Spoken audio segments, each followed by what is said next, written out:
آج کی ہماری کہانی کا عنوان ہے انوکھا انعام۔ ایک دن بادشاہ اکبر اپنے دربار میں بیٹھے تھے۔ دربار میں سب وزیر اور بربل بھی موجود تھے۔ اکبر بادشاہ نے کہا، ہم آج ایسا سوال پوچھیں گے جس کا جواب صرف ہوشیار آدمی دے سکے۔ سب حیران ہو گئے۔ بادشاہ نے اعلان کیا، جو میرے سوال کا صحیح جواب دے گا اسے سونے کی تھیلی دی جائے گی۔ اکبر بادشاہ نے کہا، دنیا میں سب سے زیادہ میٹھا کیا ہے؟ مگر وہ چیز بغیر چکھے صرف سمجھ سے بتاؤ۔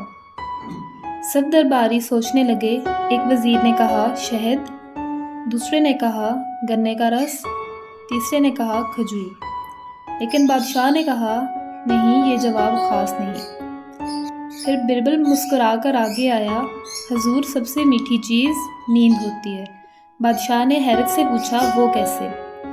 بربل نے جواب دیا، نیند نہ خریدی جا سکتی ہے نہ بیچی، اور جب انسان تھکا ہوا ہوتا ہے تو نیند ہی سب سے میٹھی لگتی ہے، چاہے وہ بادشاہ ہو یا فقیر۔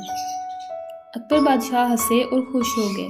بربل، تم نے ہمیشہ کی طرح آج بھی اپنی ہوشیاری سے دل جیت لیا۔ بربل کو سونے کی تھیلی انعام میں دی گئی۔